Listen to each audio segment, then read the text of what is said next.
Thank you for staying with Daybreak. We still have a few more minutes to run you through what's happening. Later on this morning, President Uhuru Kenyatta will be launching the 3rd National Education Reforms Conference at the KICC. Exactly, and the meeting is the first since the new curriculum was rolled out and offers an opportunity to look at what may have gone wrong, what was done right, and how the emerging issues can be addressed. Well, Sam Gituku is right there at the KICC and is now joining us live. Sam, over to you. What are some of the main issues that are there? We've talked about this issue of CBC a lot, but what are some of the solutions that are being proposed?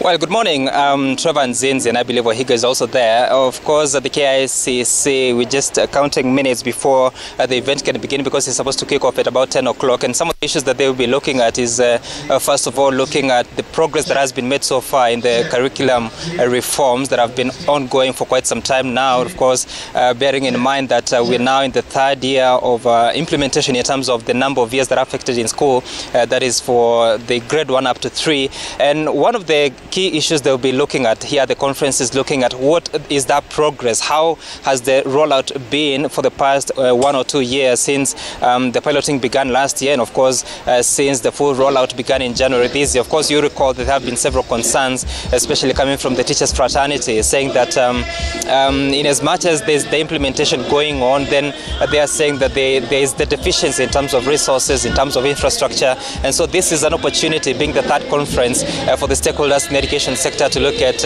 is it true that there are certain challenges that are being experienced, and if they are there, then what are the solutions to ensuring that they will be in a position to mitigate the effects and how they have been affecting the experience of the learners. So they'll be having that moment to look at that and also look at how they can be in a position to implement the full curriculum, bearing in mind that it sort of revolutionizes how education is offered to the young learners in the country. And so very important will be a discussion on how the students, the learners, will be in the primary school level, how they'll be transitioning to the junior secondary schools after the grade 6 of education. So but they're looking at where the grade 7, 8 and 9 will be domiciled. Will they be in the current primary schools, or will they be taken to the secondary school institutions that we have currently?